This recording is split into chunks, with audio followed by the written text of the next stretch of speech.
Sir क्या मैं अंदर आ सकता हूं?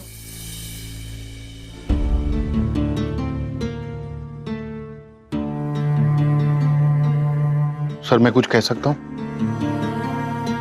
सर लालोन के परिवार के अलावा अगर लालोन को अच्छी तरह कोई जानता है तो मैं हूं।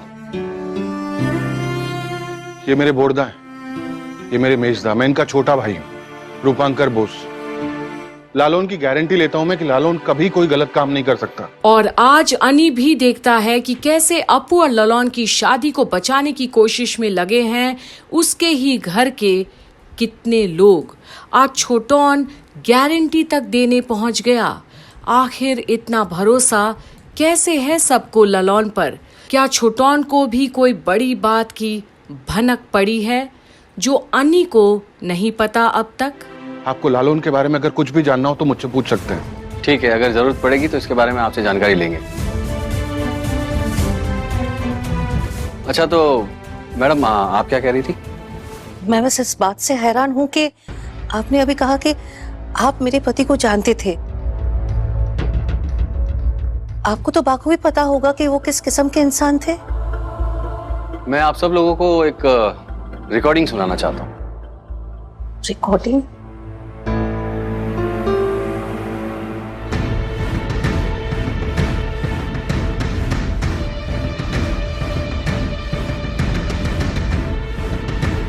अब ये रिकॉर्डिंग इस केस से रिलेटेड है ना? मतलब लालून जी की आवाज है ना इसमें? और अब झनक के सवाल पर थोड़ा टेंशन का भी माहौल बना है। सभी थोड़ा डर भी गए हैं। जिस सबूत की बात कर रहे थे अब तक आखिर सामने आ ही गया। पर लाल के चेहरे पर एक स्माइल है, अजीब सी। यंग वुमन, इसीलिए पेशेंस कम है। सर प्लीज बताइए ना कि ये ऑडियो रिकॉर्डिंग किसकी है। सुन लीजिए, खुद ब खुद पता चल जाएगा। क्या ये इसके खिलाफ चोरी का सबूत है? काकू ऐसे मत बोलो। मेरा बेटा चोर नहीं है।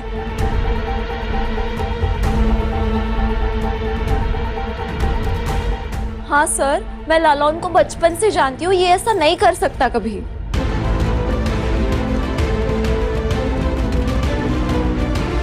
मेरा भाई कभी चोरी नहीं कर सकता। मेरा भाई बहुत ईमानदार है। देखिए मैडम, यहाँ पर सिर्फ सबूत का सिक्का चलता है, उसी के बेसिस पे ये केस आगे बढ़ेगा। और अब कमिश्नर कौन सा सबूत आखिर पेश करेंगे, इसे सुनने के लिए सभी व्याकुल हैं। क्या लालौन वाकई में चोर साबित होगा, जो कोई भी मानने के लिए तैयार नहीं है। हाँ, तो जल्दी सुना दो ना बड़े पुलिस अंकल।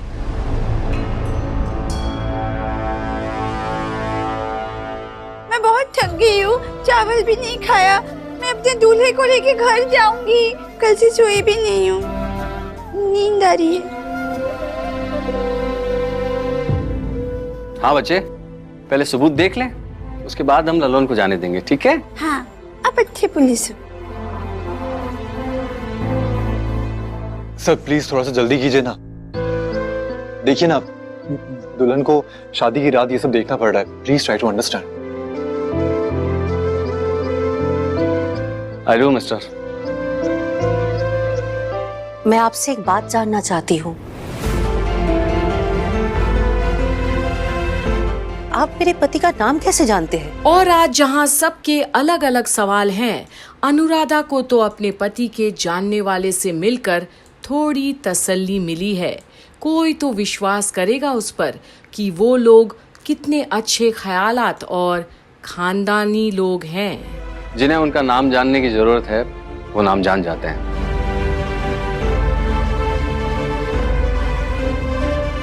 इंसान मिट जाता है मैडम, उसके कर्म नहीं, उसका नाम नहीं।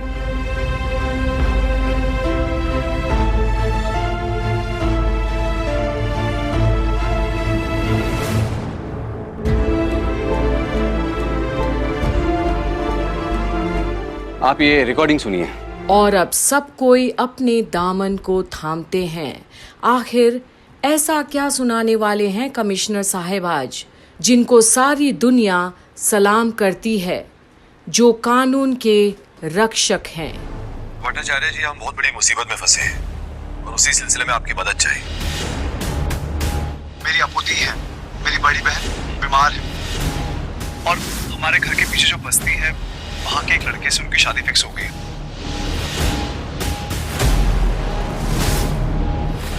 यार ये ऐसा किया मेरे साथ?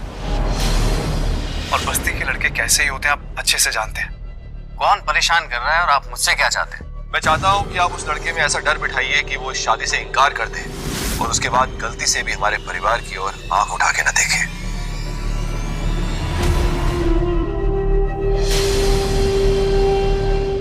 अरे अगर लड़के से इतनी तकलीफ है तो शादी करवाई क्यों रहे हैं? शादी कैंसिल करवा दीजिए।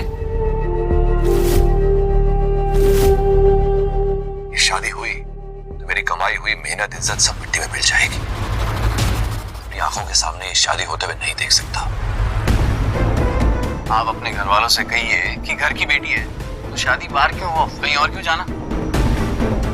आप ना सारी रस्में धूमधाम से कीजिए और एक बात का ध्यान रखिए, किसी को शक नहीं होना चाहिए कि आप इस शादी से नाखुश हैं। शक के बेसिस पर अरेस्ट तो कर सकते हैं उस लड़के को, और वैसे भी इन लोगों के लिए कौन आता है लड़ने? छोटा मोटा केस है। अगर उस लड़के को अरेस्ट करवाना है तो ये सब कुछ करना ही होगा। और ये सब का सीधा असर अनी पर तो पड़ा ही है, पर साथ साथ आज वहां खड़ा हर शख्स को यकीन ही नहीं होता कि कितना घिनौना षड्यंत्र रचा गया था ललौन के खिलाफ आज इस बड़े से घर के इज्जतदार आदमी के हाथों से। एक वकील है, पर साथ साथ आज वहां खड़ा हर शख्स को यकीन ही नहीं होता कि इतना घिनौना षड्यंत्र रचा गया था ललौन के खिलाफ, और ये षड्यंत्र रचने वाला ये बड़े से घर का एक इज्जतदार आदमी था, एक वकील है। तो तय तक तो जाएगा इसकी हर जांच पड़ताल, हर बात, क्योंकि अब ये बंद कमरे की बात नहीं रही।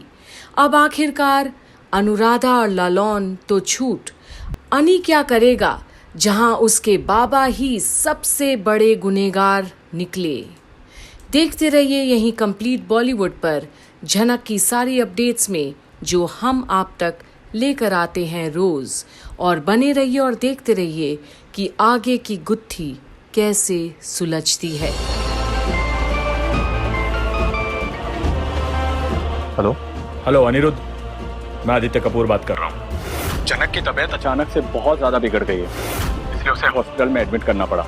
जितना जल्दी हो सके मुंबई आ जाओ, उसकी हालत बहुत ज़्यादा बिगड़ रही है।